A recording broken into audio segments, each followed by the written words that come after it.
Okay, here we go. So in accordance with the Open Public Meetings NJSA 10 4-6, adequate notification of this meeting has been provided by advertising in the Courier News and posting notice in the Board of Education Administrative Building and District Schools and filing notice with the Borough Clerk.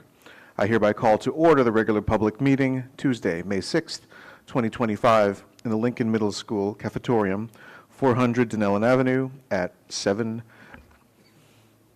p.m. or 7 p.m. This meeting is broadcast live. For details, check www.dunellenschools.org. Mr. Pepe, moving on to item number 2, Mr. Pepe, can you please call the roll? Mr. Anderson, Is present.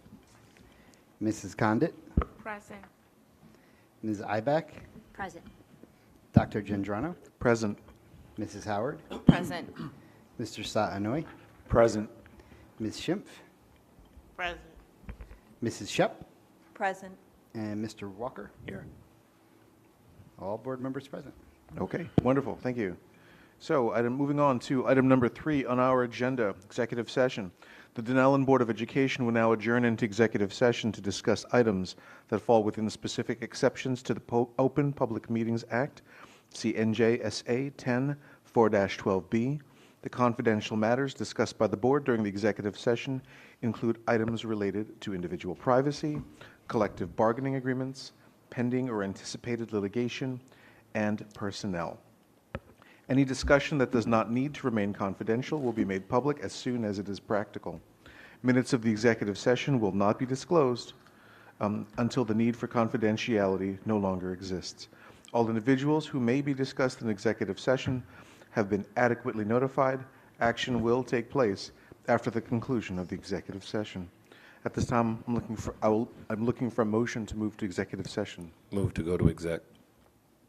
Second. All those in favor? Aye. Opposed? Okay, we'll be back about 7:30ish.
might have been some tea over there. No, just water. I should have brought my tea back. Yeah, And I was that'll going be to. good for the allergies for sure. I have honey, citron, ginger tea. Yeah. Wow.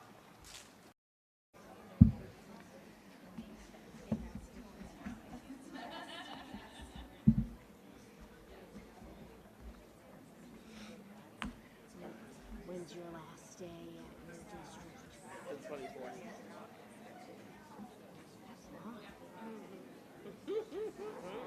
Yeah.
Okay, we are back. Hello, everyone. Hello, hello. So, we are back.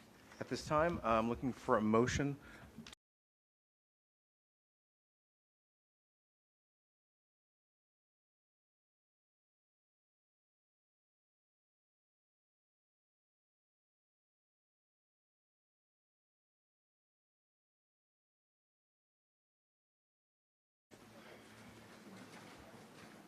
I pledge allegiance to the flag of the United States of America and to the republic for which it stands, one nation, under God, indivisible, with liberty and justice for all. Will you all please remain standing for a moment of reflection and respect for our troops serving throughout the world, our troops who have served, and our troops who have made the ultimate sacrifice in the name of our United States of America. Thank you.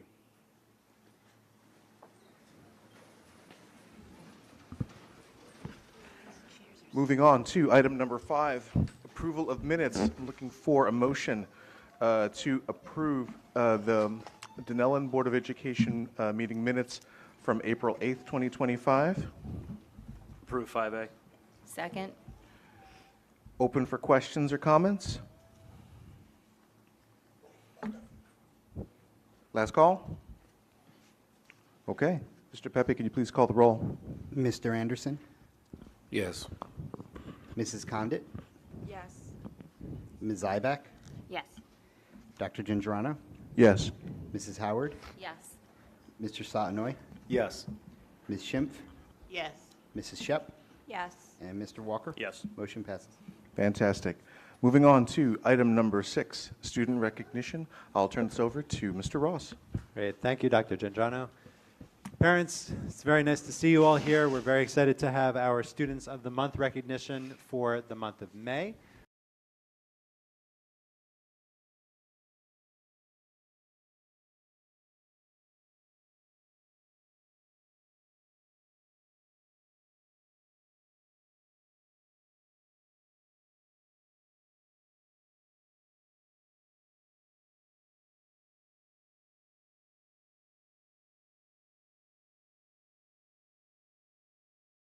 A good photo.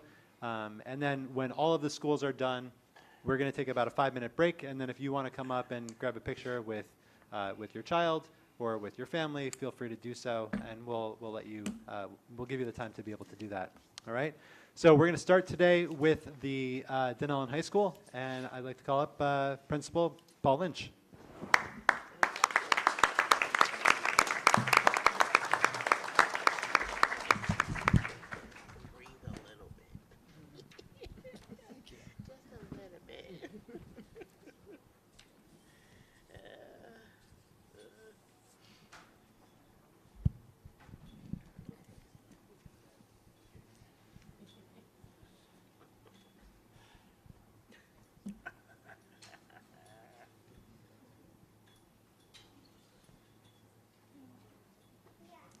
We'll just wait while my assistants get this done.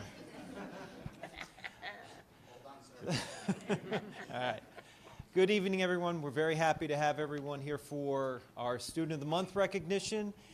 As I look out, I think 2 of our high school students are here, but I will still speak about all 4 of them.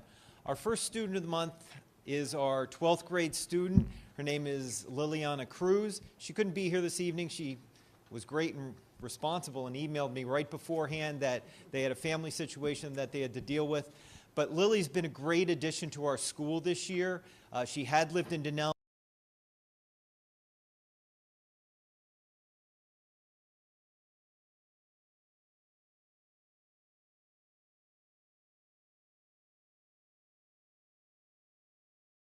People that we have in the school. She's happy all the time, which for a high school student you don't always see.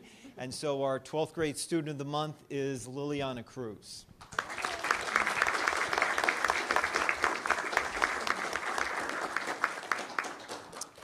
Our 11th grade student of the month, Kyle Dengis. Come on up.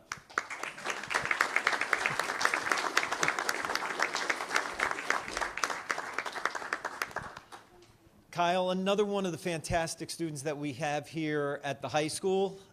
It worked out that we had rain today because he's our #1 singles tennis player, and a lot of times he'll be out there on the tennis courts. He's a fantastic student in multiple AP classes, works very hard. He's in our early morning band, so he's got to get up early every day and get to school by 7 o'clock. A fantastic young man. Sister who graduated last year and finishing her first year of college, and excited to come back. But our 11th grade student of the month, Kyle Dengis.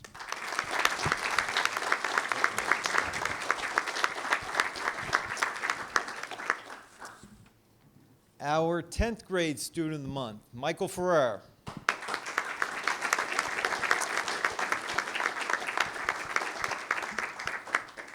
Michael, another straight A student that we have here at the high school. He's only in 10th grade, but already taking his first advanced placement class.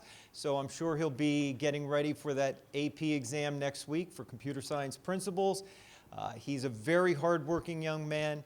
He has a fantastic brother who also works in the district and does a lot of computer work for us. So our 10th grade student of the month, Michael Ferrer.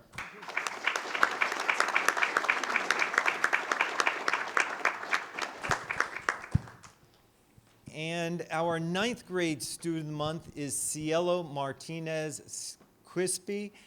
She is a young lady that I met when she was in the middle school. We have high school buddies that work with some of the middle school students. She's always happy. She was so looking forward to coming to the high school, and she's been a huge addition to the high school. It's great because whenever I go down to the lunchroom, she always asks me to sit down and talk with her and sit with her at lunch, which I'm more than happy to do, and just a fantastic person. So our 9th grade student of the month is Cielo Martinez.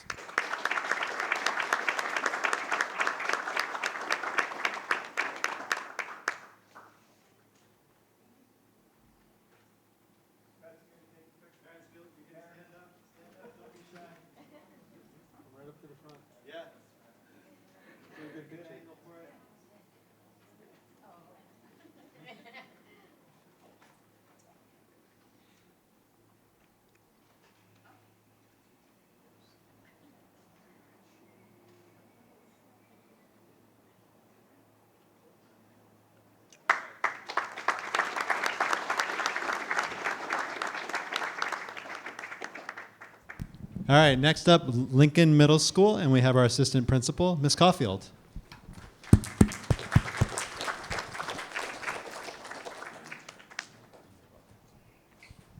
Great. Good evening, all. I'm going to start with our 6th grade student of the month, and I just want to lead by saying our students were also recognized this morning at the honor roll ceremony. For some of them, this is a double award day. So we're starting with our 6th grade student, Priya Gotra.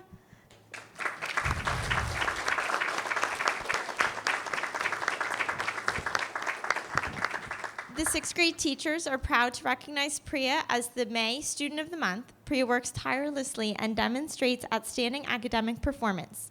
Throughout her days, she exudes a positive attitude, both in and outside of the classroom. Priya's enthusiasm and learning allows her to excel and serve as a role model to other students in each of her classes. We look forward to all that Priya will accomplish at LMS next year as a seventh grader as her first year here comes to a close. Congratulations.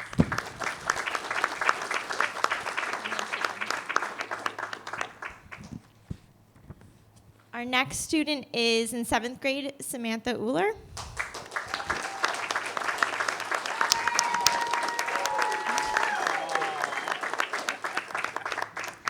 This month, we proudly recognize Samantha as the seventh grade Student of the Month, dedicated to her schoolwork and also gives her best effort going above and beyond on every assignment. The quality of her work is excellent, and she clearly takes pride in everything she does. In class, Samantha is a pleasure to have. Her teachers describe her as always respectful, friendly, and kind to all. She participates often and helps make our classroom a great place to learn. Samantha gets along well with her peers and is always ready to lend a helping hand. We're so lucky to have such a hardworking, positive student in our classes. Congratulations, Samantha.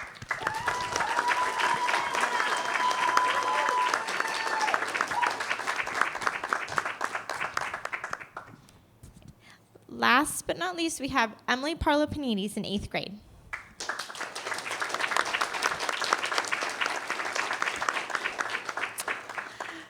Emily is an 8th grade student for our 8th grade Student of the Month for May. She's responsible and a conscientious student who actively participates in classroom discussions and consistently puts forth her best effort in all of her assignments. She demonstrates strong organizational skills and positive work habits on a daily basis.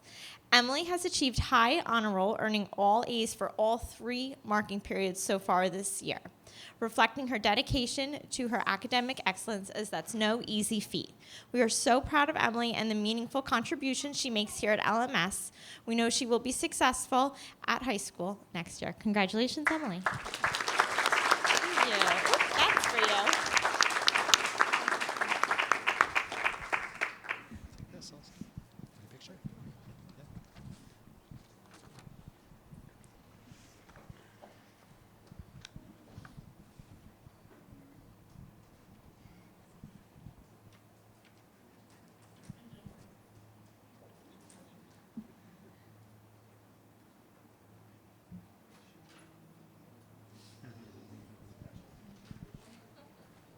All right, let's give it up for Lincoln Middle School. Last but certainly not least, I'd like to invite Mr. Tennant up for our Faber Elementary School Students of the Month.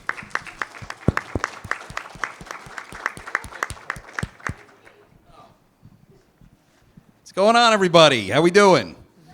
You guys here for Student of the Month? Very excited. Very, very excited. First up for Faber Pre-K, we have Aya Khan. Aya, come on up. Clap it up.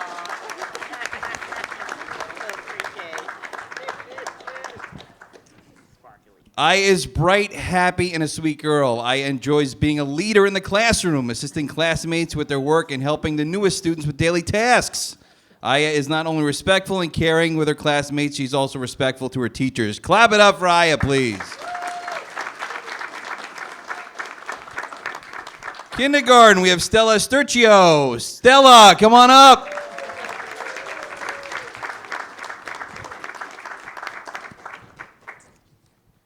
Stella is such an incredible friend and role model to her kindergarten classmates. Stella always goes out of her way to make classmates feel special. She's a great friend, always sharing, helping, and showing kindness to others. With a big heart and positive attitude, she approaches every day with a smile and willingness to learn. Clap it up for Stella, please.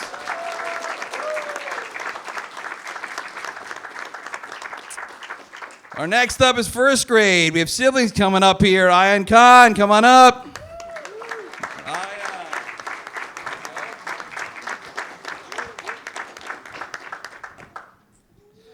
Ian is participating more in class every single day, answering questions with more confidence. His excitement for learning has grown, and he is always eager to help others. Now he's becoming a leader in the classroom, setting a great example for his friends and showing them how to be kind and helpful. Great job. Clap it up.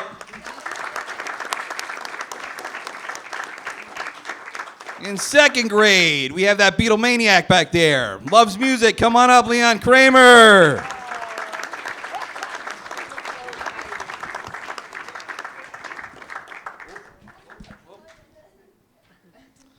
Leon is a well-rounded young man. Leon is kind, caring, and extremely empathetic. He's a friend to all and always has kind words for his peers. As a bully ambassador, he positively contributed to the classroom community and has demonstrated how positivity it works for responding to conflict. Leon loves music, especially the who? The Beatles. The Beatles! And can often think of songs related to any topic by studying. He is eager to learn. Great job, Leon. Clap it up. Third grade, Lucia Diaz Cabrera. Where is she, Lucia? Is she here? There she is.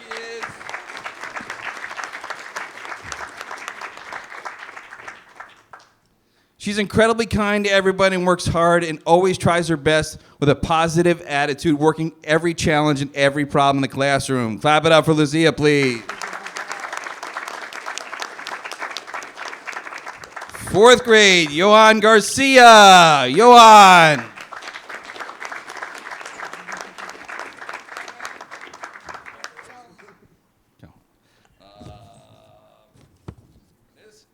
Johan is kind, friendly, and gets along well with everyone in class. He consistently completes his work and is always willing to be a partner to everyone, showcasing his collaborative spirit. Since joining the class, he has seamlessly fit in and made a positive impact with his peers. Great job. Clap it up.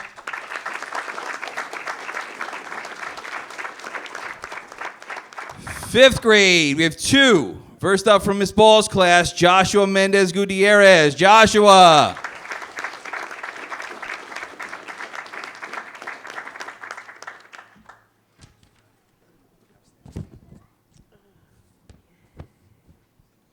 Joshua always strives to try his best and is a good friend. He has shown more confidence every day in the classroom and has impressive growth with his work.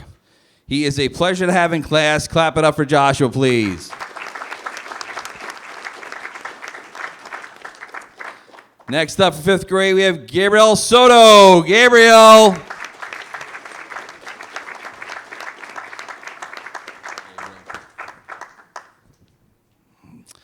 Mrs. Mann, there she is right there. Waves there, Mrs. Mann. Mrs. Mann had a unique opportunity to teach him for 2 years in a row, and during that time, he has consistently demonstrated growth, resilience, and a strong sense of character. Gabe stands out not only in his academic effort, but also being kind and respectful role model in the classroom. Watching him grow over the past 2 years has been an absolute joy, and I'm so proud to celebrate this well-deserved recognition. Keep on shining, Gabe. Clap it up for Gabe, please.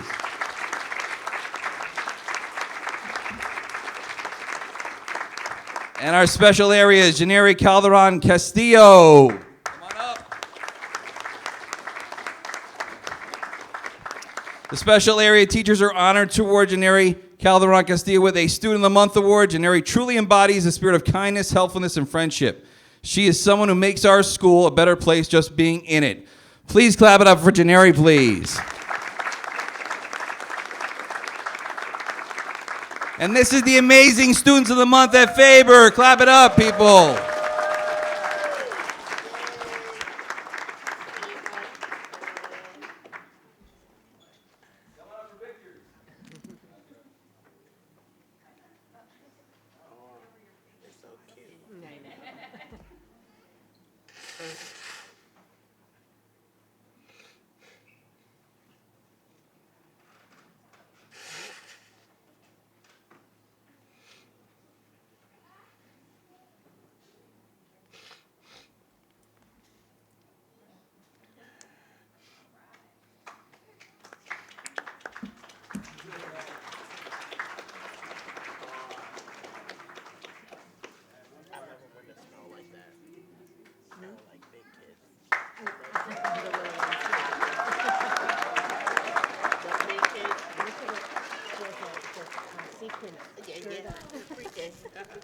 All right, let's just give one big round of applause for all of our Students of the Month.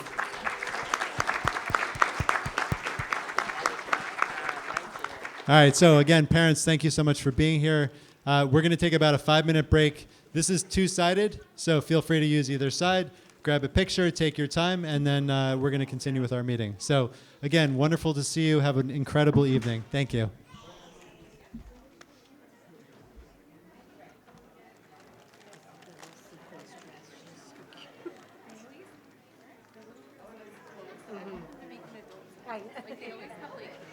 So cute. Like pink boots. I want pink boots. I know. You know, I want sparkle boots.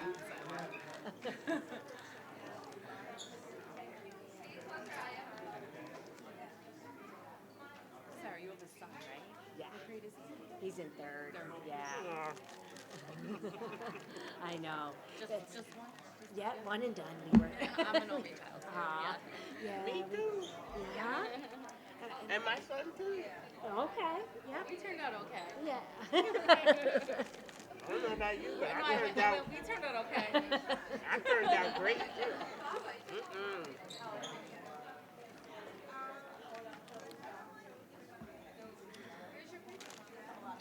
How many do you have? Yeah. Just two. Just two. Two boys, 7th and 9th grade. It's amazing. It's like a blink of an eye, right? Well, this is gonna happen this weekend. My son's 26. No. Honestly, like I'm like just my. He graduated My 2017. freshman we picked this up this weekend. Wow, that's awesome. My son got his varsity ticket What? later this year, so we ordered it, and it takes 12 weeks, but it came in a month early. On Saturday, when it was like 90 degrees. I'm like, nothing says leather and wool, like, and he wore it, but he was so hot.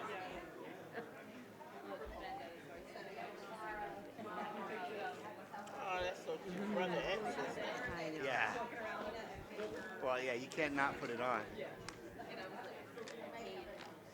You're not taking that off for the next year. He said no. Don't That's isn't that what you get it for? Isn't that what you get it for? That's why. It's got my name.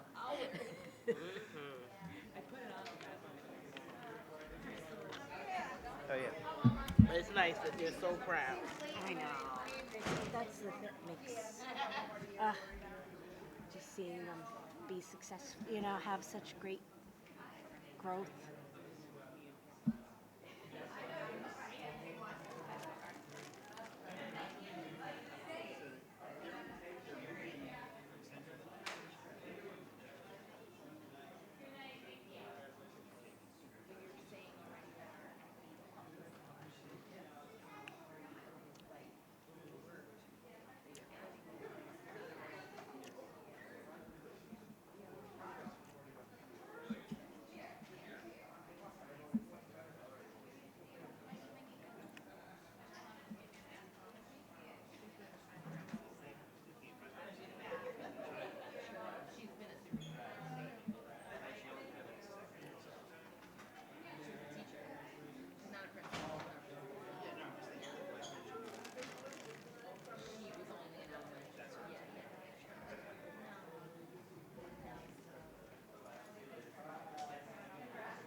Okay.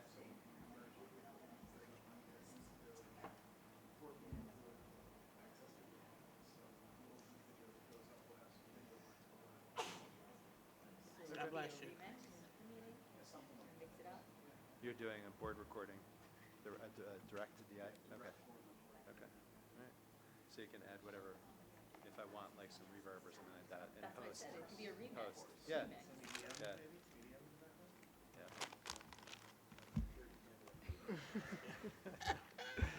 All right, we're going to move now to the budget hearing. And so I'm going to, Dave, we'll get the screen going. Budget hearing, budget presentation.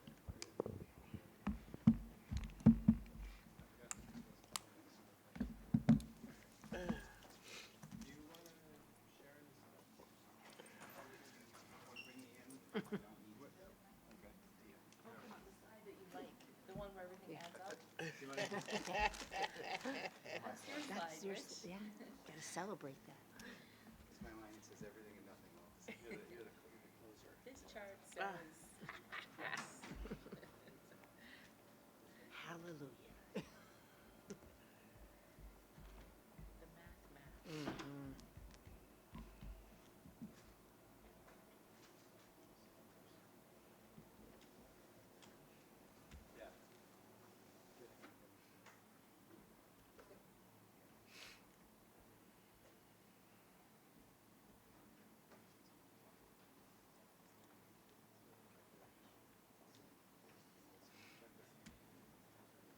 All right, so tonight is the 2025-26 budget hearing presentation. This is also known as the final budget hearing.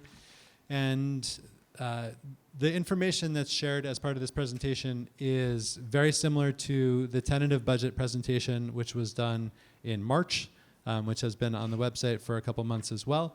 This is going to be a shorter presentation just because that information is already up there. We do have an appendix section at the end of this, so if you're interested, if you haven't gotten the opportunity to review the numbers more closely, you will have the opportunity to do so in this presentation. But this presentation is really just about 4 quick things. First is reviewing the budget process and timeline. The second is our key priorities. The third is a quick outline of revenues and appropriations. And then the fourth is our tax impact. So in terms of the budget process and timeline, we are now at the last phase of creating the 25-26 budget. We've gone through basically 6 months of development, starting in November when the budget manual was distributed to budget managers, and then a number of collaborative steps which culminated in the March presentation, which was the approval of the tentative budget and the submission of the budget to the county office. So when we talk about 25-26, obviously we are centering all of our work on our 3 pillars: building relationships, creativity and innovation, and small town vibes. And our core mission, which is the mission statement for the district, which obviously drives the pillars and all the rest of the work that we do with goal setting. Our district goals this year are likely to be our district goals for next year. They're similar to our district goals in the past, obviously with community engagement as the 4th goal that was added. The district goals, when we think about the goal setting that we do and the way that we allocate funding, our district goals are always at the center of that conversation. And those discussions are really looking at how can we improve in each of the areas that are outlined. So we use a cyclical process based on our core mission, right? What are the core beliefs that we have? So when we talk about something like facilities, right? What are our core beliefs in the area of facilities? What is the foundation of our work? What are our non-negotiables? And we think about, let's say in facilities, a safe and clean and learning environment that's suitable for all students to be successful. Our desired outcomes are, we look at the goals, what does success look like and what's achievable. We want to have obviously rigorous goals, but achievable goals. We look at actions and data collection, and one of the things we've really focused on this year is always behaviors. So when we think about any position or any process, what is it that staff members should be doing in order to really get success out of their role? And what behaviors can we identify, and then what behaviors can we train for, and what behaviors can we hold accountable? So this has been a really nice addition to our work because folks are doing much more focused work really in every part of the organization. Fourth is monitoring and adjusting. So we take sort of formative assessments of the things that we're doing, what's working, what's not, and then we really try to adjust our processes or adjust our timelines and tracking progress to change course if needed. We then go back and just start the whole thing again. And so this process has been very helpful. You know that we've been working with Studer on some very specific district level goals. We'll be using Studer to talk about school level and department level goals much more closely next year. And that always behaviors piece of it is a really critical aspect. In terms of the key priorities for 25-26, these are really the same ideas that were shared as part of the tentative budget process. We have a lot of new resources that are being piloted. From K-8 now we will have a systematized set of programming core resources for ELA. We're looking at new resources for 6-12. For science, social studies, their resource adoption is not going to take place next year, but we will be looking at new resources to support a new sequence of courses and new attributes in terms of the courses, the learning progressions and what we want to see in instruction. In terms of math, we've been working on the Building Thinking Classrooms work. We'll also continue with the PRISMS VR work. The goal of Thinking Classrooms is to get students out of their seat and engaged and in a dialogue and a conversation about their learning, as opposed to sort of sitting passively and taking in information. Our teachers have been great. They've been really wonderful with this, and this is actually work that's happening starting in 3rd grade, going all the way up to 12th grade. So really, really fantastic engagement work. In terms of staff support, we're looking at ways to empower staff members to be able to provide support for their peers. So we're looking for creating expert facilitators in Wilson Reading, for Foundations, which is our phonemic awareness program that is in K5, K4, and then also used with multilingual learners. And we have a lot of coaching that we've been doing with outside groups up the bar, who's been working on supporting multilingual learners. We've been using Deanna Opatoski for ELA implementation, and she's going to be working in the middle school. And then we've been doing support of PLC work throughout the district, multi-tiered system of supports, and then a number of other items. So all of that work will continue. That's really the core, that's the good work. In terms of special education, we have a very strong focus next year on in-class resource. We have applied for 3 grants, 3 school-based grants for 3-year support in each school for in-class resource technical assistance and direct coaching. So we're excited about that. We hope that we get all 3 grants. We're hopeful that at least one of those will come through at a minimum. We're also looking at adding registered behavioral therapist support. These are highly trained paraprofessionals who have, they are paraprofessionals, but they have some ABA training in applied behavioral analysis, so they can work with students who have more significant needs in the classroom. And then we have core and supplemental curriculum updates as well. We are looking at full-time staff members, about 5 or 6 new positions. Instructional coaching is something that we posted for this year, but we were not really able to find a suitable candidate.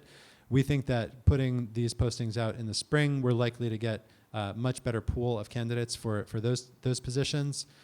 We are considering additional interventionist positions, but I think that we probably have the right number at this point. But intervention is going to be an area where we're going to continue to support. We have special education teaching needs. We have additional speech and OT needs. We're looking at bilingual counseling support. We have as you all know, we have over 60% of our students are Hispanic. We have added a number of English as a new language teachers throughout the district. And so from an instructional perspective, we're in good shape. We have our community parent involvement specialist who is bilingual. So we have parent support. And the one area that we seem to be missing a little bit, or where we could use some more support, is direct support for students who are dealing with trauma and who are dealing with significant needs from the situations that brought them to this country, and really having someone to speak to. This would be more students in general education, because students with special needs and IEPs have that support built into their program. Students in general education don't necessarily have that. And so we have our school wellness coordinators, but we don't necessarily have all of the support that we could have. So that's really what we're looking at. Otherwise, we'll be maintaining all of the staff that we have in terms of sectioning, all of the support staff that we have, and won't be making any reductions in any area in staffing. Mr. Pepe. So for the budget hearing, we kind of skip all of the little details, but they're all in the appendices. So if anyone at home or any of the board members wanted to review any of the details, they are in the presentation that will be posted on the website. But this is a summary of our revenues, very high level. In our general fund, you can see what we had last year, or in the current year, which is 24-25, and what we're projecting out for next year. And just see overall how our revenues are increasing or decreasing. And so in this case, our general fund, which is the vast majority of our work, we are increasing by 12.3%. Some of that has to do with facilities projects that are part of money that comes out of capital reserve. And so that's not an increase based on tax levy. That's an increase based on all of our revenues, including our withdrawals from reserves and things like that. Special revenue fund, those are our grants. That fluctuates every year. We're actually pretty lucky to see it increasing this year because this current year was the end of the ESSER grants. In September 30th was the final ending date of ARP, which was the third round of ESSER grants. And so there's a decrease from that, but we've increased with other revenues. We've got an increase in our preschool education aid, a significant increase there. We have other grants that we're applying for, so we're pretty happy to see an increase there. Our debt service fund is pretty level. This is the funds that we are paying back from prior year bonds. And so this is just the scheduled increase that was laid out when the bonds were originally sold. And so appropriations, so that was our revenues, the money coming in. This is the money that we're anticipating spending. And just a sense of where the money is going. And what we're happy about here is that the administrative and the other are your decreases, and the general ed, special ed, and facilities, which are really important, are all increasing. Now, facilities is it's showing a 70% increase. That has to do with facilities projects that are coming out of capital reserve. So that's a little misleading to say it's 70%. It is a 70% increase, but that's why we're not raising taxes to pay for that. That's coming out of our reserve. Employee benefits is always going to be increasing. That's not only health benefits, but other benefits that are paid out to our employees. So, seeing an increase for general ed and a significant increase for special ed, those are key to being able to say we are trying to do the best we can to provide the best education we can and keeping our administrative costs and other costs down. Whoops, I went too far. I really went too far. All right, that's it. We're all okay. Appropriations. And this is the slide that everyone's waiting for. My favorite slide because it tells you everything and it tells you nothing. This slide is here just to show you that the amount of money we're anticipating bringing in, our revenues, is exactly equal to the amount of money that we're budgeting to spend.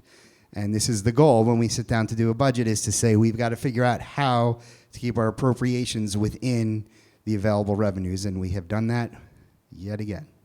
So yay. And as always, for the public, people need to know, how is this impacting me? And so this slide shows you the tax impact. Using the information I get from the borough, the average home assessment for this year is $461,000, or $461,604. And so a increase of about $193 for that home, if you are the resident who has that exact home. But for everyone else who doesn't have that exact rate, if you want to kind of get a sense, for every $100,000 of assessed value, your taxes would increase about $40, which is listed at the bottom. So if you had a $500,000 house, you would be 5 times 41, which is a little over $206 would be your increase. And I think, Dan, did you want to? Thank you, Mr. Pepe. So this budget represents, obviously, as we've discussed, sustained support, continued commitment to supporting all students. Much of the increases over the last 3 years have been for students who really have shown the highest need, and we are committed to ensuring that all of those students feel supported. Sustained support for the development and improvement of all staff. We have really focused a tremendous amount of our funding and attention and energy on staff development, and this is an area where we will continue to invest. Our staff really are the sort of the heart of all of the work that we do for students. And when staff are well supported and well trained, we know that that's the thing that will give us better outcomes for our students. A commitment to parent and family community engagement, right? We're maintaining our CPIS position, our community parent involvement specialist. We also are, as Mr. Pepe mentioned, we're also at universal pre-K levels. We're about 90% of pre-K seats will be available for next year. That means 90% of eligible or potentially eligible 3 and 4-year-olds in the community of Dunellen will have an opportunity for free universal pre-K full day. And that type of engagement with all the support that comes with it, I think, is a really phenomenal thing for the community. And then funding and planning for facilities related needs. We know that our population continues to grow. We are bursting at the seams in this building and in the high school, and we need to create more space. So we were successful in applying for the preschool expansion facilities aid grant, which gave us a little over $3.5 million in funding from the state for a $6 million project. And so that project is shortly going to be underway, and that'll be in the bidding process, and we'll talk more about that as we go. Overall, this has been a very inclusive project. The administrative team and many folks have been involved in the development of the budget. This does balance the short-term and long-term needs. As we've discussed and as I shared at the last budget presentation, we had a number of adjustments that we were eligible to take. We have some adjustments that will expire by us not taking them. We are committed to trying to keep taxes at around 2% if it means that we can have a healthy budget. Next year we have about $850,000 in taxable monies that we can ask from the community, and it will expire if we don't take those adjustments. But if the district continues to receive increased state funding, then we'll obviously not take advantage of those unless really ultimately necessary. If we do see a decrease, we have that cushion where we can raise additional taxes from, as part of what the state determines to be our local fair share. And then the final budget, obviously, we have maintained all of our existing programs and staff, and we'll continue to provide additional enhancements. Before we get to questions, I'll just show you that the appendix is here. These are the slides that were in the tentative budget presentation, pretty much unchanged. Our general fund revenues, our special revenue fund revenues, debt service revenues, and then our appropriations slides by type, by category, special revenues, and then debt service as well. So those are available as well. This presentation is online, Ryan? It will shortly be online? It is online. So, or it will shortly be online. So it'll be in the budget section. It will also be in the board agenda section. So there are multiple opportunities to review it. The video of this presentation, or at least the audio, depending on technical issues, will be posted as well on the website for anyone to take a look at if needed.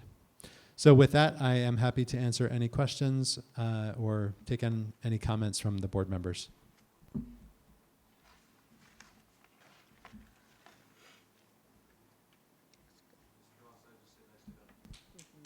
Thank you. Thank you to both of you. I'll just add, I think that we should be very proud of the work being done in our district with pre-K. And thank you to you and Ms. Drapkin and Ms. Van Ross for all the leadership in that. I think it's something really that we can really be proud of as a district. When many districts are struggling with this opportunity from the state, we really went out there and made it happen. So, kind of many of us are here on the board aren't taking advantage, our kids are too old, but we're very proud to have that sort of as the hallmark of our district, and we we should brag about that every chance we can get. Yeah. Thank you. Yeah, absolutely. Thank you. And I'll just take a moment to thank, when I came to the district in 22-23, we had a lot of conversations about applying for preschool expansion, and we just didn't have the right group of folks to be able to do that. When I brought Ms. Drapkin into the district, she had experience with preschool expansion in her prior district, and she really did take the lead on it. So we're extremely, extremely thankful for her work. And Ms. Van Ross has taken over the helm this year as the supervisor of early childhood, and she's done a great job. So very, very thankful for both of them.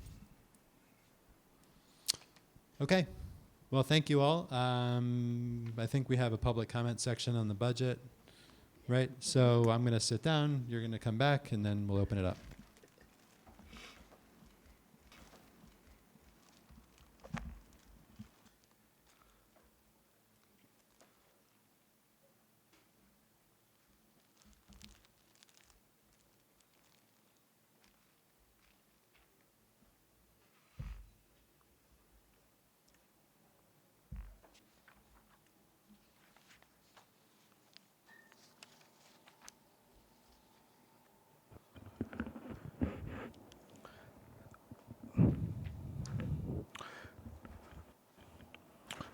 Okay, so following that, the public comments section. So the board invites public comments on the budget only at this time from members of our community.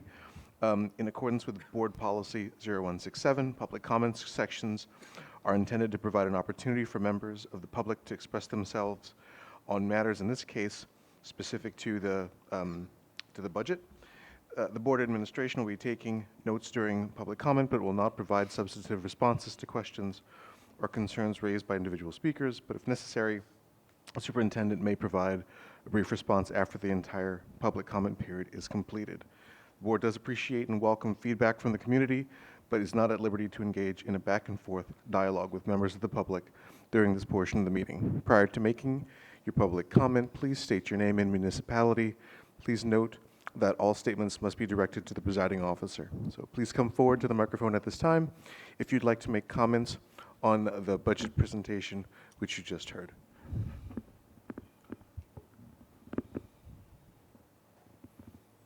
Last call? Okay, excellent.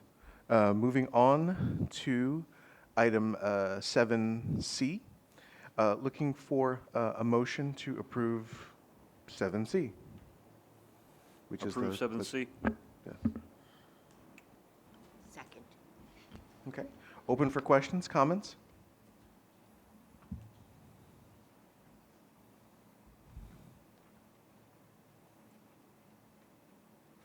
Last call? Okay. Mr. Pepe, could you please call the roll? Mr. Anderson, Yes. Mrs. Condit, Yes. Ms. Zybeck, Yes. Dr. Gendrano, Yes. Mrs. Howard, Yes. Mr. Satinoy, Yes. Ms. Schimpf, Yes. Mrs. Shep, Yes. and Mr. Walker. Yes. We have a budget. Woohoo! Let's go. Bring it on. 25, 26. Okay. Moving on to item number 8, President's Remarks. Since I missed last time, I added a couple paragraphs just to catch up. Lisa did a Think I'm kidding? Nope. So first of all, I wanted to, again, to take a moment to congratulate all of our students who were recognized this evening. We are proud of your accomplishments, so keep up the great work. Since I was here last, or since we spoke last, I had the opportunity to say a few words at the Mayor's Town Hall this past 23rd of April, speaking on behalf of the Mayor's Cannabis Task Force. This is my 3rd year on that task force, and can convey that after reviewing all available data to date, we reaffirmed the recommendation to Council that Dunellen should continue to opt out of cannabis businesses in Dunellen. So I just wanted to bring that back to the board, because that was something we presented, I think it was last week or the week before. I had the pleasure of attending the DHS Honor Roll ceremony on the 2nd of May, honoring our high school students and their tremendous academic achievements. I was quite proud to see the great number of students being recognized who made honor roll or high honor roll. Congratulations to all of our honor roll students. Tricky Tray.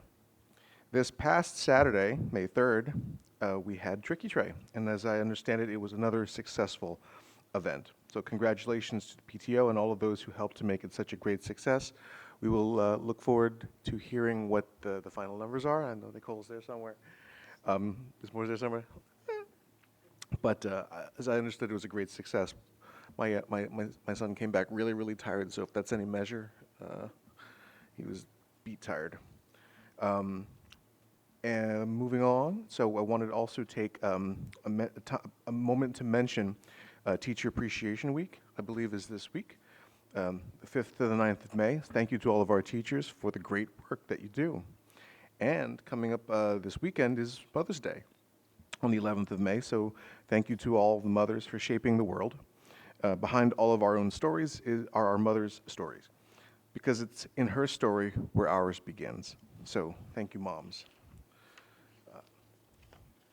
As the weather changes again and again and again, and the temperatures jump like a yo-yo, it is important to reiterate and underscore that healthy kids means healthy schools, means healthy community. And at the end of the day, or the bottom line is, we encourage you to take the common sense precautions to minimize the spread of infectious diseases that can really impact our school year. Moving on to monthly celebrations, which I like to note every meeting. May, there are a number of monthly celebrations. May has Asian American and Pacific Islander Heritage Month. It has Jewish American Heritage Month. It has Mental Health Awareness Month, as well as National Children's Mental Health Awareness Day on May 7th. For those that might not be aware, this is to highlight the significance of children's mental health and promote positive mental health well-being for young people. There's also the International Day Against Homophobia, Transphobia, and Biphobia Day. That's the 17th of May. And on this day, we reflect upon the violence and discrimination lesbian, gay, bisexual, transgender, queer, and intersex persons worldwide suffer, and recommit ourselves to opposing these acts. This year, like every year, we state unequivocally, LGBTQI+ persons deserve recognition of their universal human rights and human dignity. And then on Memorial Day, we have on the 26th of May, and this commemorates all men and women who have died in military service for the United States. Now, I mention all of this to underscore how important diversity, equity, inclusion, and belonging are to our lives and the world around us. So with diversity, we're able to welcome and appreciate different views and perspectives and how that makes our lives richer and stronger. Equity is important, so we are all playing on the same field by the same rules. Inclusion is key, so there is equal access to opportunities and resources for everyone. And with belonging, you feel you're being part of something. You're a group, a community, where you are accepted, valued, and comfortable. You fit in and are an important part of the whole. These things have an unbelievable impact on our community.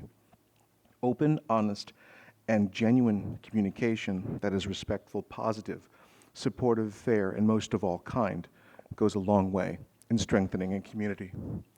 Lastly, we are about 6 weeks away from wrapping up another great year.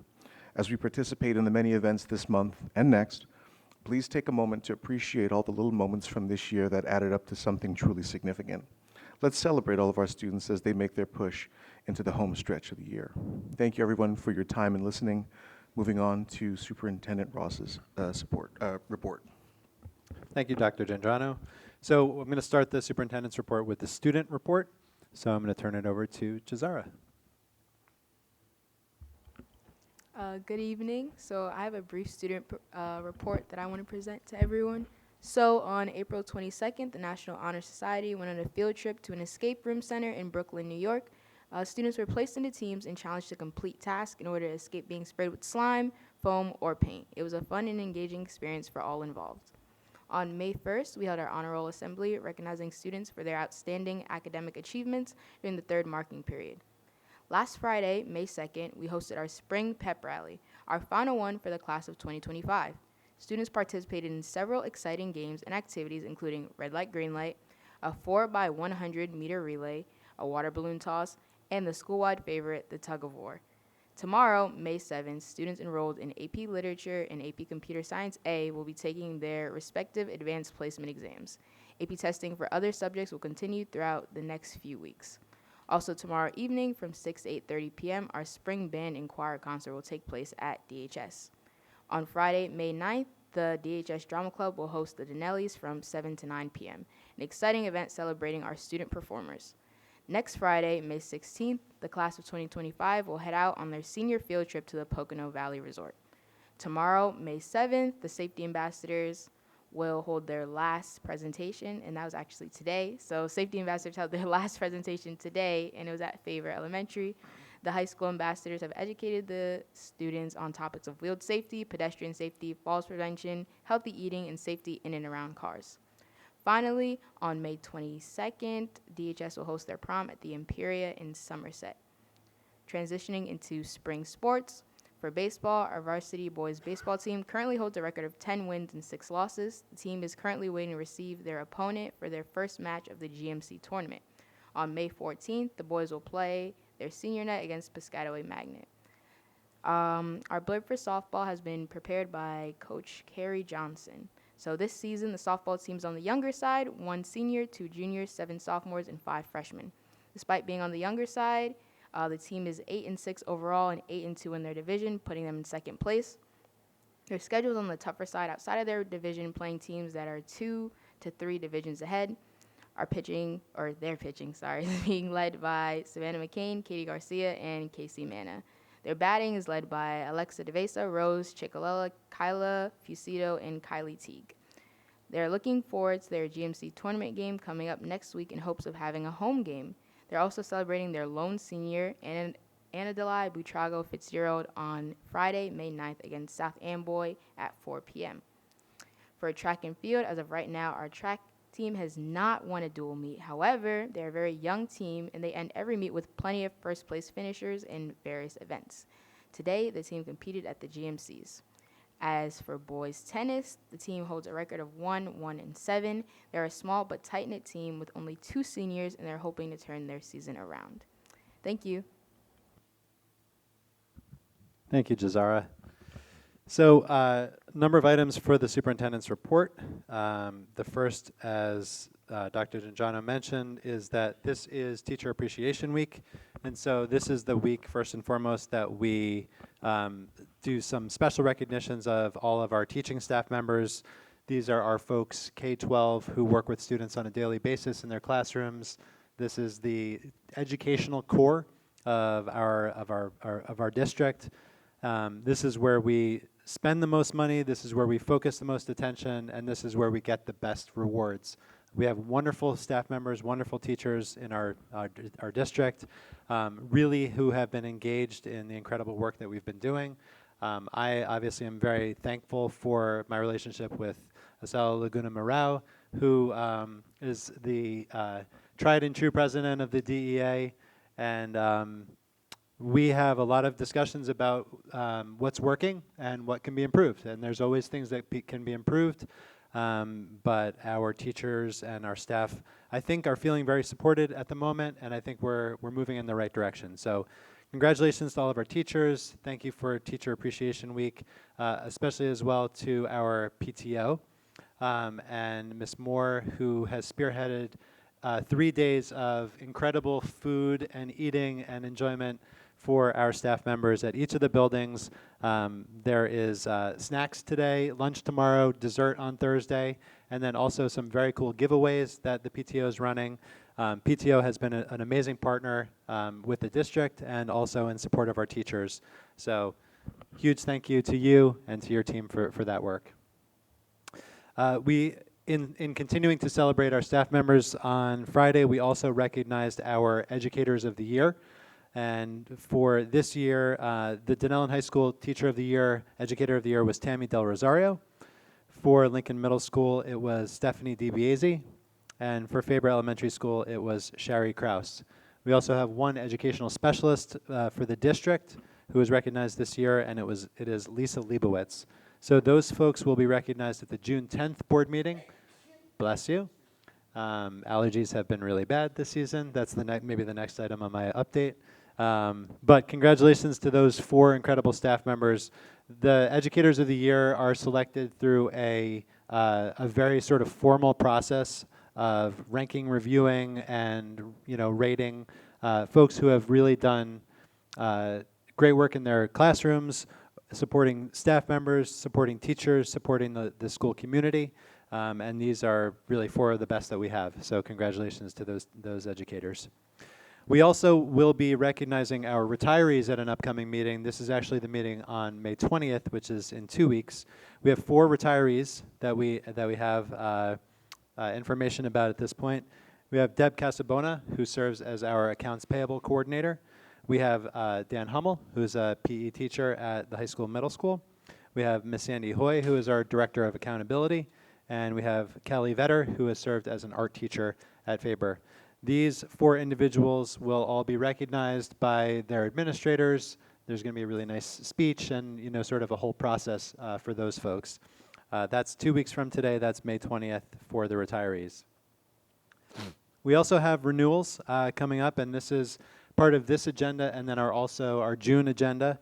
We have our non-tenured staff members who are being renewed, so congratulations to everybody who's on the list. This is a very large group of non-tenured staff members. We've done a lot of hiring, we've done a lot of filling new positions, we've done a lot of creating new positions, and this is a really, really great group of staff members. We're very excited to have them back next year. Among that group, we have 4 non-tenured administrators who are being renewed. Ms. Lauren Caulfield, who is a tenured teacher, but who is finishing up her first year as an assistant principal. Melissa Van Ross, who is also a tenured teacher and serving her first year as an administrator. And then Megan Drapkin, who's our director of curriculum, and Dr. Tara Santinello, who is our director of special services. So those four administrators are being renewed on tonight's agenda. We certainly congratulate them and thank them for the work that they do. We do have a number of staff members who are going to earn tenure when they return next year, so we will celebrate those folks when we return next year and they've actually served the day and earned the tenure. As we look to fill these positions, we've also been involved in some recruitment efforts. We went on May 1st to the NJ Core Education Career Fair at Ridge High School, where we met with about 20 or 25 potential applicants for various positions.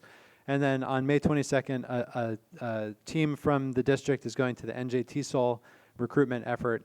This is the state conference for English language learners, for ESL teachers, ENL teachers, multilingual learners, these sorts of principals.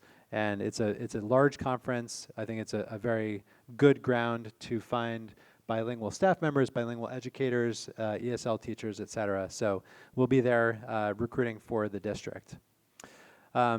With all of the new staff, with all of the work that we've been doing, we've also been focusing on trying to find new ways to build a collaborative relationship between the administration at the building level and staff members, and also between the district members and staff. And last week, I had the pleasure of going with Ms. Laguna Morao to the Labor Management Collaborative, which is run through NJEA, NEA, and the Labor Management Collaborative Group. And it is a sort of just a principled understanding of how administrators and teachers can work in ongoing discussion to solve problems. It's the idea that when you build strong relationships with people in the decision-making side of things, you have sort of fewer problems or fewer misconceptions on the back end.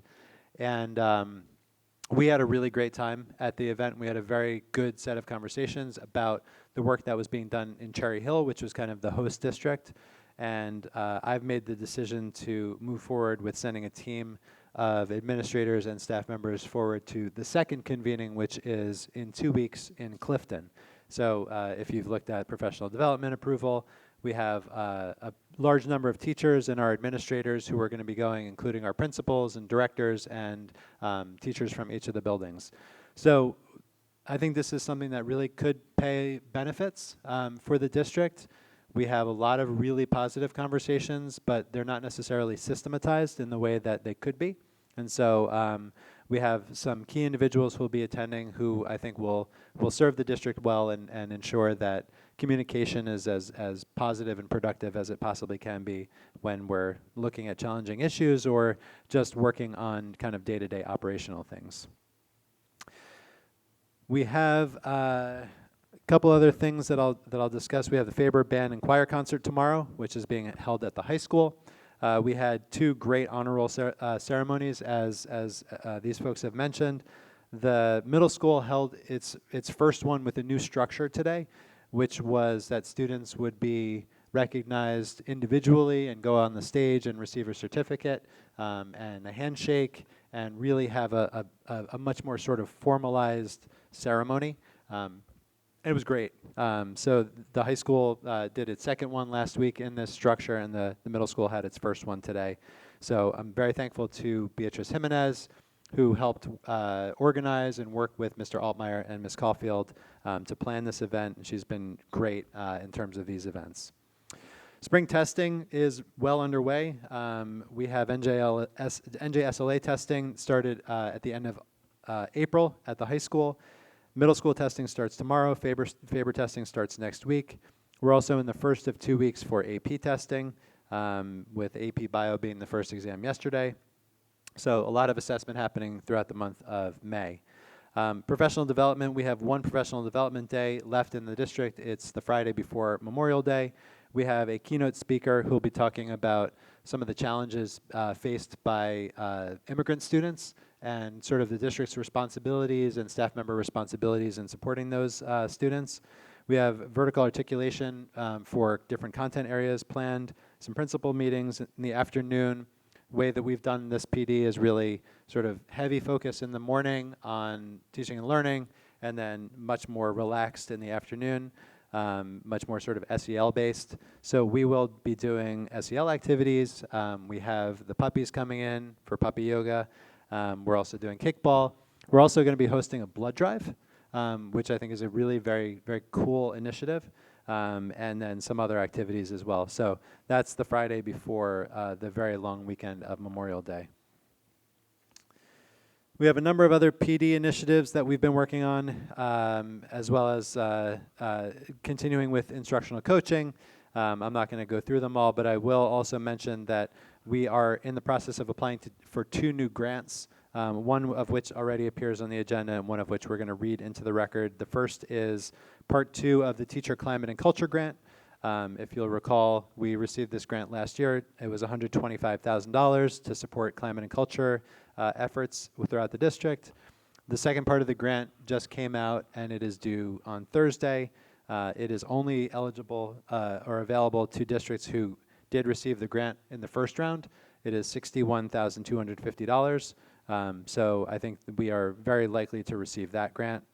There's an AP course expansion grant, which is designed to increase access for students from underprivileged backgrounds to be able to take and be successful in AP classes. So it's really about course expansion, staff member support, and new courses and those types of things.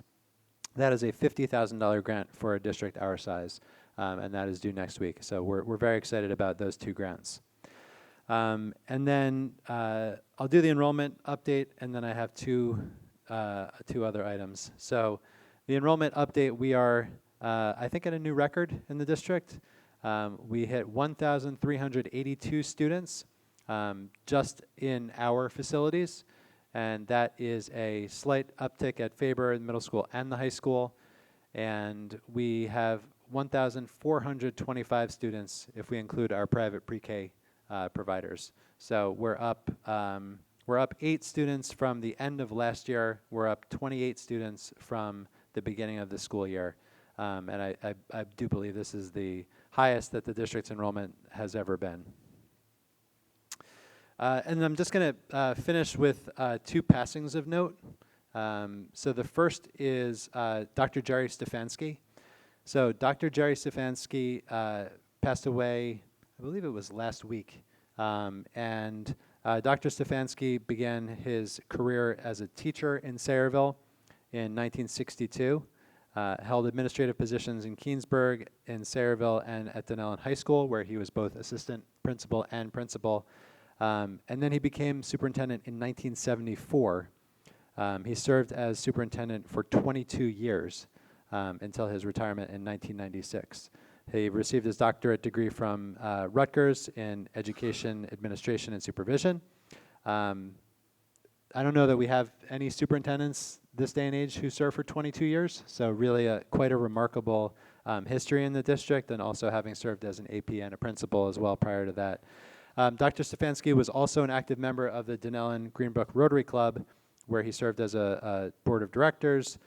He was the president for a time, and he was the vocational service director for a time. He also served on the Dunellen Public Library Board of Trustees. So in addition to those incredible accolades, he was very proud of his Polish heritage, and he was a talented accordion player who, as a young adult, played in the South Jersey polka circuit in a band called the Melody Makers. So really amazing things that you never kind of know about people. And obviously we recognize him, we honor him for his extraordinary service to the district, serving as superintendent for 22 years. In recognition of his service, the district has planted a grove of 3 trees in his honor. And we've written a nice note to the family regarding his passing, and obviously we wish them the best in what's obviously a challenging time for them. And then the second passing of note is we found out today, yesterday, that Ronnie Haynes' mother passed away. We all know Ronnie. Ronnie is our director of facilities. Ronnie is one of the most loved people in the district. His mother was 71 years old. And it's very tragic and very challenging for their family. The visitation for the family is actually tomorrow from 4 to 8 at Sheenan Funeral Home. And then the Mass is Thursday at St. John's at 11 a.m. So I'm sure that there are going to be a lot of people from the district who go out and support Ronnie in this challenging time. Obviously, our heart goes out to him and his entire family for his tragic loss.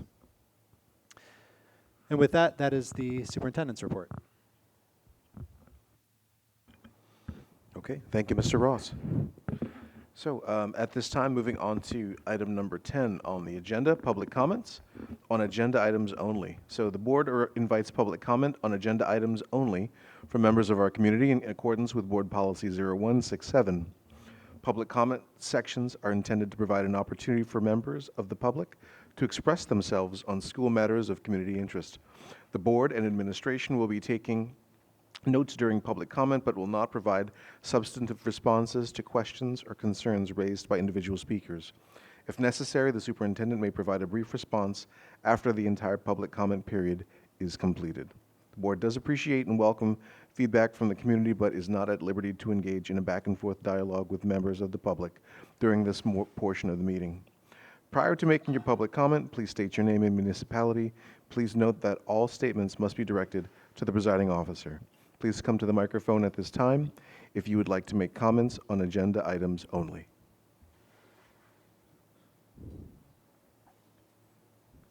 Last call. Okay. Moving on to item number 11, education. Discussion items first. We will move to the Education Committee report, and I will ask the chair, Mrs. Howard, to walk us through the notes. Thank you. Hang on, I'm just changing this. Okay. All right. The Education Committee met on April 30th and discussed a number of items, including the district's ongoing goal setting work with Studer, information about the final budget hearing and budget items related to teaching and learning, spring state testing and AP testing occurring throughout the district in late April and May, policies and regulations that are being recommended for second reading and adoption at tonight's meeting, a wide range of updates from Ms. Drapkin on professional development, grants committees, curriculum resources, and other items, updates regarding next year's preschool expansion plans, and a variety of confidential matters. Thank you, Mrs. Howard. So moving on to item number 12, education action items. looking for a motion to move items 12A to D, A through D as a block. Move 12A through D. Second. Open for questions, comments?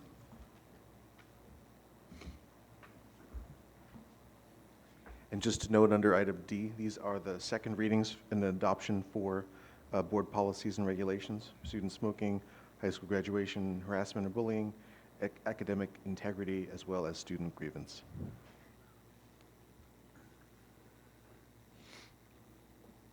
Last call, questions, comments?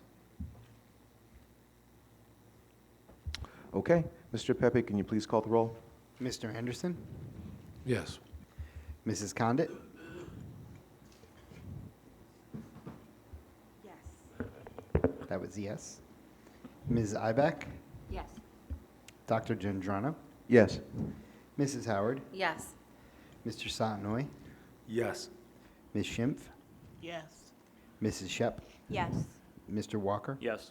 Motion passes. Thank you. Moving on to item number 13, personnel discussion items and the Personnel Committee report.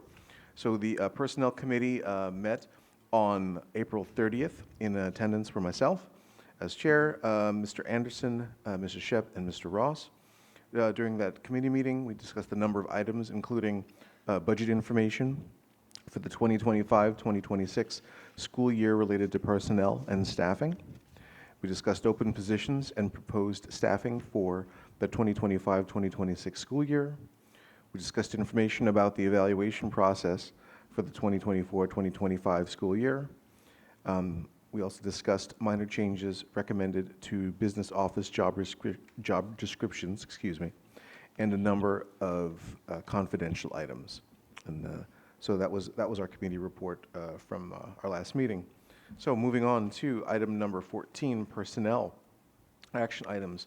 Looking for a motion to move 14A through Q as a block. Yeah, and we will need to make an adjustment on Q, which would be to add item number 20 to the list, which would be participant Allison Egan, to go to the Labor Management Collaborative Learning Hub in Clifton, New Jersey on the 19th of May, 2025. Not grant funded and cost mileage.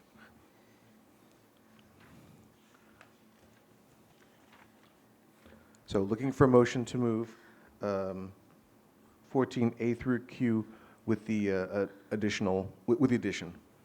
Motion to move 14A through Q. Second. Open for questions or comments.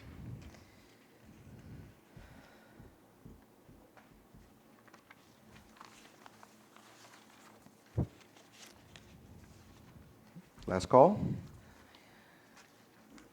Okay, Mr. Pepe, can you please call the roll? Mr. Anderson, Yes. Mrs. Condit, Yes. Ms. Ibeck, Yes. Dr. Gendrano, Yes. Mrs. Howard, Yes. Mr. Satinoy, Yes. Ms. Schimpf, Yes. Mrs. Shep, Yes. and Mr. Walker. Yes. Motion passes. Thank you so much. And it is great to see all the nice long list of PD. Okay, moving on to item number 15, operations discussion items. I'll turn this over to Mr. Walker, who is the committee chair for the operations committee. Mr. Walker. Thank you. The Operations Committee met on April 30th, 2025, excuse me, and discussed a number of items, including information about the final budget hearing and operations-related items, policies and regulations that are being recommended for second reading and adoption at tonight's meeting, grant updates, an update about the district's preschool facilities expansion grant construction project, safety and security initiatives are being undertaken throughout the district, a wide range of facilities updates, and a variety of confidential matters. That's it. Thank you. Thank you, Mr. Walker.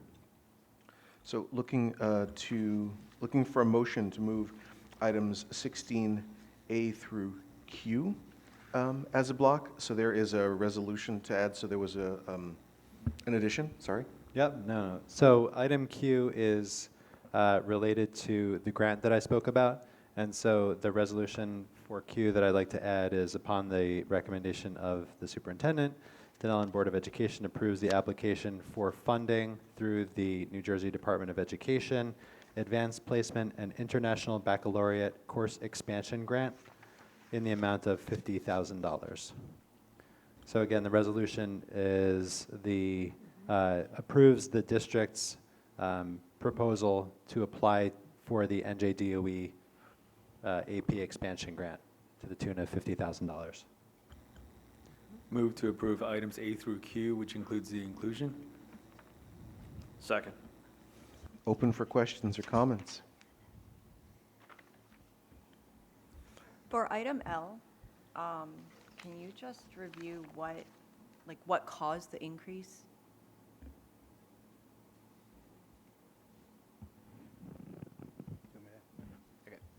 So when we first endeavored to do the universal preschool grant, we had a plan of where we were going to do the expansion, where we were going to be building.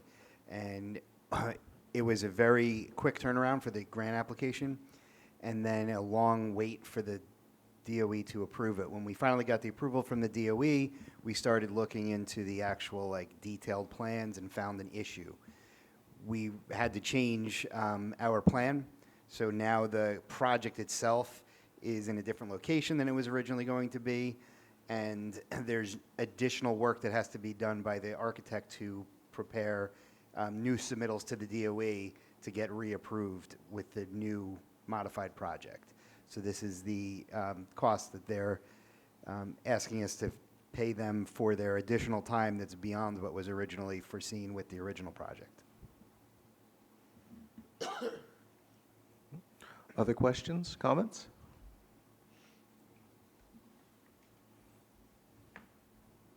I did want to add just two things. One is the item F is the accepting the preschool expansion grant in the amount of 3.4 mil, which is wonderful.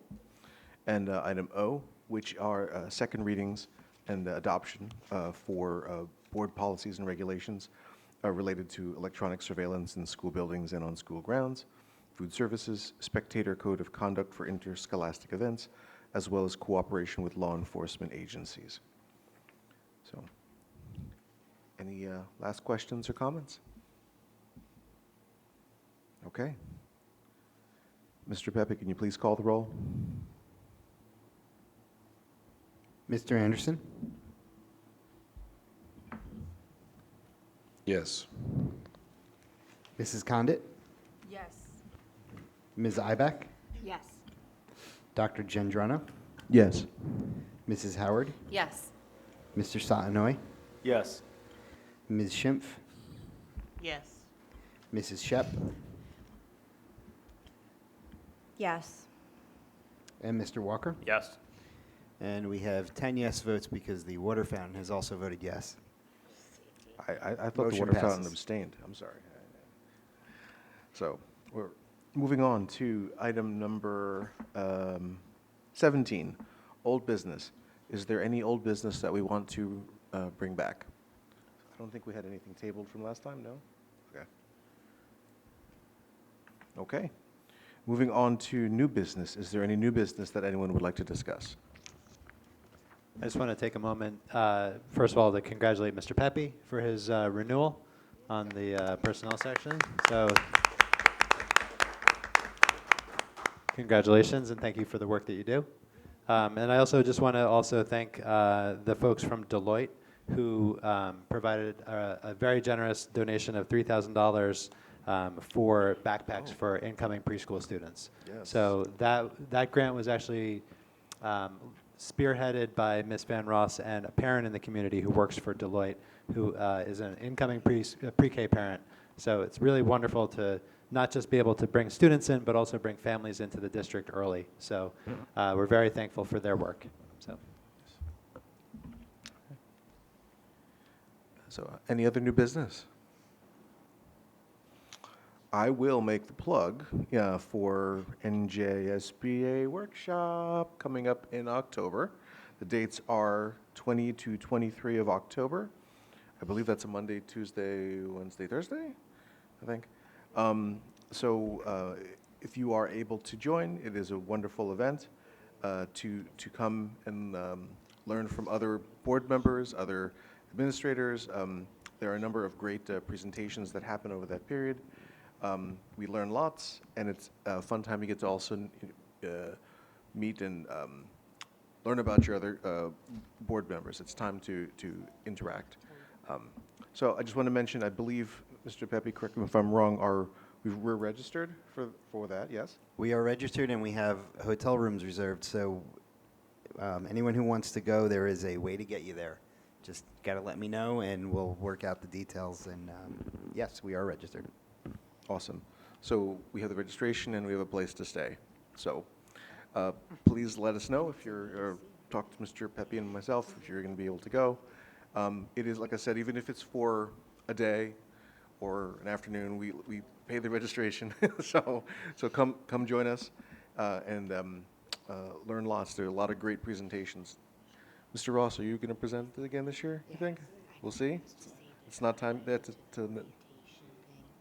We put in 3 proposals, Whoa. but we have not yet heard one way or the other. So. Oh, it's too We'll early. see. Too early, I guess. Okay. Can I, Dr. Gendrano, can I just wanted to add for the public that you understand that there is a group rate for the registration. So when I say that we are all registered, it's one rate for as long as 4 of us go, we make out better than the individual rate. So I didn't pay for 11 people, and some of them may not go. I just want to make sure that's clear. Oh, yeah, that's an important point. So, yes. So, as long as we have, it is 4, right? The threshold is 4 people? Oh, yeah, so, okay. Definitely. Okay, cool. I can say that I've gone last, 3 years, 4 years? I lost count. I know the others have as well. And I think it's a fantastic experience. And we got to see, I'll just mention real quick before, I don't want to prolong this, but I was so excited, first of all, to see John Quinones, who was one of the keynote speakers. Remember that guy? Yeah? From What Would You Do? He was one of the presenters, keynote speakers on the first day. But I would have to also say that my favorite presenter from last year was, and I forget her name, but it was Maria from Sesame Street. So I grew up, watching PBS and Sesame Street, and to see Maria, talk to us was awesome. So I just wanted to mention that because I think it's really, there's a lot of cool stuff that happens. I'm just gonna say I presented in October, so I do take a little bit of offense to that, but I understand. I mean, you're not Maria, man. I'm sorry. No, your presentations were awesome, though, sir, as usual. So, anyway, I'll get off the soapbox, but if you can attend, please try. Make time for it if you're able to. We'd love to see you there. Okay, moving along to item number 19, President's Remarks. I think I said enough earlier. And moving on to item number 20, public comment. So at this time, the board invites public comment on any issue, any topic from members of our community in accordance with Board Policy 0167. Public comment sections are intended to provide an opportunity for members of the board, members of the public, to express themselves on school matters of community interest. The board and administration will be taking notes during public comment, but will not provide substantive responses to questions or concerns raised by individual speakers. If necessary, the superintendent may provide a brief response after the entire public comment period is completed. The board appreciates and welcomes feedback from the community, but is not at liberty to engage in a back-and-forth dialogue with members of the public during this portion of the meeting. Prior to making your public comment, please state your name and municipality. Please note that all statements must be directed to the presiding officer. Please come to the microphone at this time if you'd like to make comments on any issue or any topic.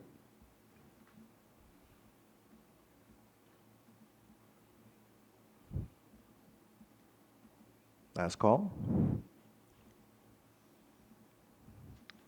Okay. Moving on to item number 21, executive session. So the Dunellen Board of Education will now adjourn into executive session to discuss items that fall within specific exceptions to the Open Public Meetings Act, CNJSA 10-4-12B. The confidential matters discussed by the board during this executive session include items related to individual privacy, collective bargaining agreements, pending or anticipated litigation, and personnel.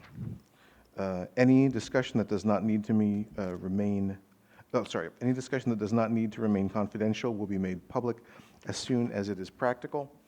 Minutes of the executive session will not be disclosed until the need for confidentiality no longer exists. All individuals who may be discussed in executive session have been adequately notified. Action will not take place after the conclusion of the executive session. So may I have a motion to go into executive session, please? All those in favor? Aye. Aye. Opposed? Okay, we're out. And just to note, there is that schedule change. So instead of March 27th, we are meeting again here on instead of May 27th, we are meeting on May 20th, right here in the cafetorium. So see you in about 2 weeks. 2 weeks.